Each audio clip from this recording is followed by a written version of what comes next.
પુનઃ સારંગપુરના ડેપ્યુટી સરપંચનો પાળો ચડ્યો હોવાનું સામે આવવાના જાગૃત નાગરિક પર કાર ચડાવી મારવાની કોશિશ સામે આવી હતી। અંકલેશ્વર તાલુકાના સારંગપુર ગામના ડેપ્યુટી સરપંચ રતિલાલ પટેલનો વધુ એક વિડીયો વાયરલ થયો છે, જેમાં જાગૃત નાગરિક પર કાર ચડાવી દેવાની કોશિશ કરી રહ્યા હોવાનું સામે આવ્યું છે। ગામના જાગૃત નાગરિક દ્વારા કચરાના ટેમ્પાનો પંચાયતમાં બિનઅધિકૃત રીતે કોન્ટ્રાક્ટના કામના સામાનની હેરફેર કરી રહ્યા હોવાનો વિડીયો બનાવી રહ્યા હતા। તે દરમિયાન ડેપ્યુટી સરપંચ રતિલાલ પટેલ આવી પ્રથમ ટ્રેક્ટર ચાલકને ટ્રેક્ટર ચાલુ કરી જવા માટે કહે છે, જે બાદ અચાનક જાગૃત નાગરિક તરફ વધી તેનો મોબાઈલ ખેંચી લેવાની કોશિશ કરે છે અને મોબાઈલના હાથમાં આવતા અભદ્ર ગાળો બોલતા બોલતા પોતાની કાર તરફ જાય છે અને કાર ચાલુ કરી પંચાયત તરફ હંકારી લાવી રિવર્સ લઈ પરત ગાડી જાગૃત નાગરિક પાસે એકદમ નજીકથી પાસ કરી જતા રહે છે, જે વિડીયો રેકોર્ડિંગ કરી જાગૃત નાગરિક દ્વારા સોશિયલ મીડિયા પર 19 જૂનના રોજ વાયરલ કરતા ઘટના સામે આવી હતી। જો કે આ બાબતે હજુ સુધી કોઈ પોલીસ ફરિયાદ નોંધાઈ નથી।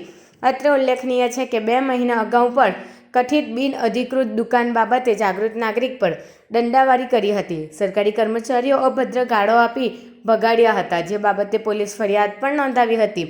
જો કે ડેપ્યુટી સરપંચ રતિલાલ પટેલની પંચાયતના પદ સાથેની દબંગાઈને લઈ હાલ ભારે ચર્ચા સાથે કિસ્સો ટોક ઓફ ધી ટાઉન બન્યો છે। આપણે જે લોકો પંચાયતમાં કચરાના કામમાં વાપરે છે, જે કચરાનું ટ્રેક્ટર છે એ પંચાયતના કોન્ટ્રાક્ટના કામમાં વાપરે છે મટીરિયલ માટે। હવે આપણે એ ડ્રાઈવર જે લઈ ગયો હતો એને આપણે પૂછીશું, ભાઈ કઈ લઈ ગયો હતો ટ્રેક્ટર? આ ટ્રેક્ટર ક્યાં લઈ ગયો હતો ભાઈ? આ સરપંચે પોતાની મનમાની કરી રહેલા છે, ગમે એમ બોલે છે, બરાબર, કોઈ જવાબ આલતા નથી।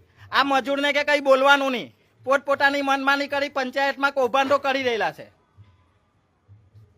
આ એ જ સરપંચ છે જેના આગળ અક્ષય પટેલ ઉપર હુમલો કર્યો હતો અને અત્યારે બી એની દાદાગીરીને એટલી પોતપોતાની ધમધમી ચલાવી રહેલા છે। ક્યારે એના પર એક્શન લેવાશે? આપણે આ વિડીયો વધુમાં વધુ શેર કરીને બધા સુધી પહોંચાડજો કે આવા સરપંચો ખોટી મનમાની કરી ખોટા કામો કરી રહેલા છે। આ જે જ સરપંચ છે રતિલાલ ધનજી પટેલ, કશું નહીં ભાઈ, લાઈવ ચાલુ છે, બરાબર।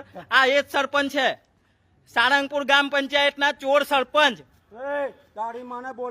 આપણને લાઈવમાં ગાળો બોલી રહેલા છે। ચોર છે તો ચોર જ છે, બરાબર। આ કચરાનું ટ્રેક્ટર છે, તમે પંચાયતમાં કામમાં નહીં વાપરી શકો, બરાબર, પંચાયતના કામમાં નહીં વાપરે। જોયું છે તમે એની પોતાની દાદાગીરી કે આપણને ગાળ બોલી રહેલા છે। આ એ રતિલાલ ધનજી પટેલ। વિડીયો વધુમાં વધુ શેર કરજો। સરકારી તંત્ર આના પર ટીડીઓ સાહેબ એક્શન લે અને સસ્પેન્ડ કરવામાં આવે। આપણા પાસે એના ઘણા ઓડિયો વાયરલ પણ થયેલા છે। આ રતિલાલ ધનજી પટેલ સરપંચ હવે જે રહેલા છે જવાબ નથી આપતા આપણને, આપણે જવાબ લેશું, બરાબર।